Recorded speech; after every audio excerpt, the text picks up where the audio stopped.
Okay, hi everybody. This is Mr. Gonzalez. Happy last week of school to you.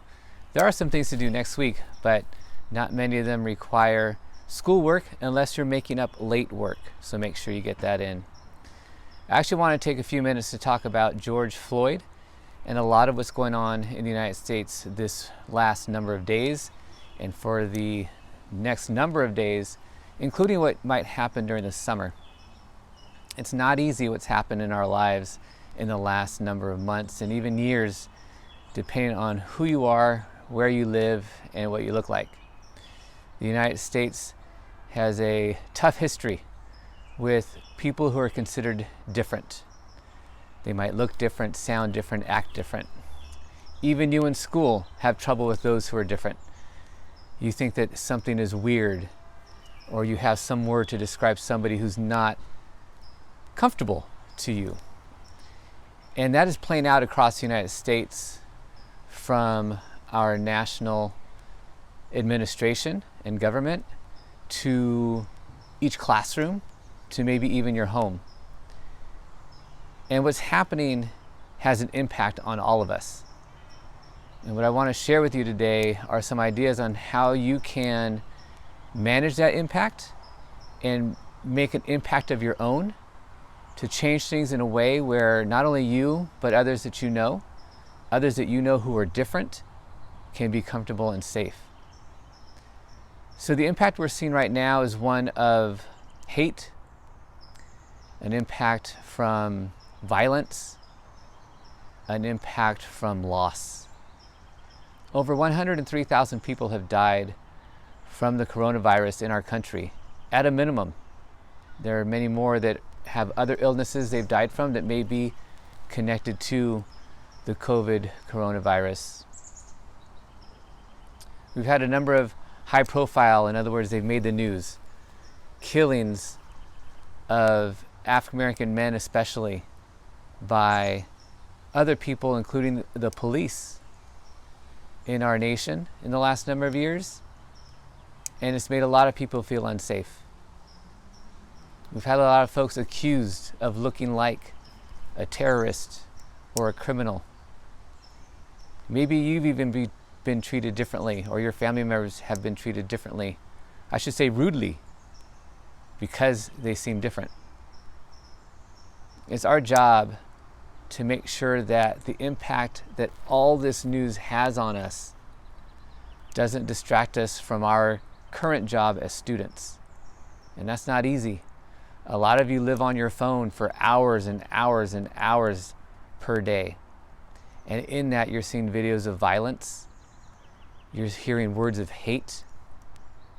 You're hearing jokes that aren't funny, but in some way that discomfort makes us laugh. Those images make us feel nauseous or tense. And those words can be confusing or hurtful. How you take that information in requires that you also make sure you share it out in some way, but in a productive way. You can't take in all that negativity and then go forward in a positive way. You have to work on that negativity to turn it into something positive.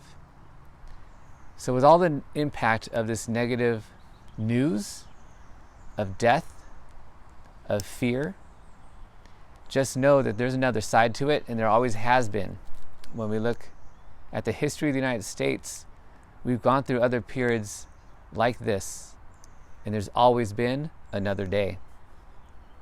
So as you grow up this summer, there'll be more news coming your way, and it will have an impact that doesn't always feel very good.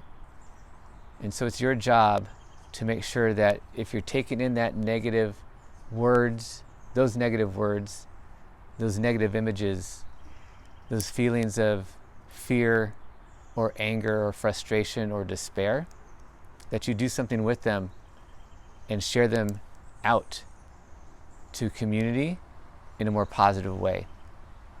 So here's 3 things I want you to consider. For every image or word, for every video of violence, for every message of death, consider in that moment of taking those images and words in, that you immediately show gratitude or think in a grateful way about something in your life.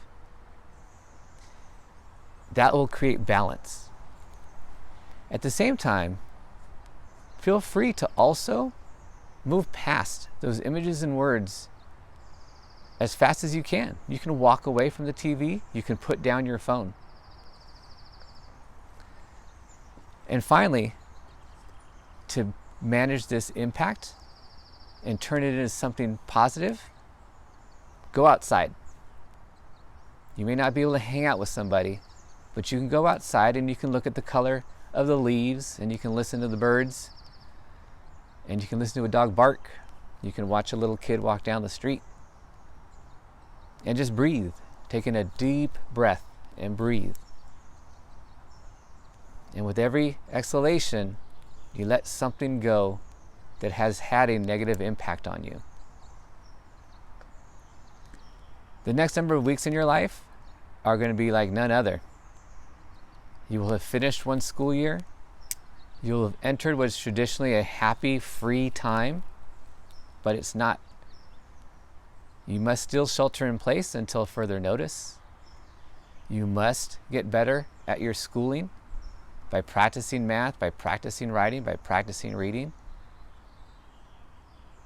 And you must figure out how to manage a lot of the negativity that's coming at you from all across the United States and in different parts of the world.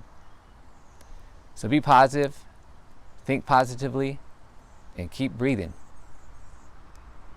There is another side of this. Hopefully it'll start soon. You know how to be in touch with me if I could be helpful. So, stay strong this week, get some work done. Stay strong this summer, get some work done. I'll see you next time. Bye.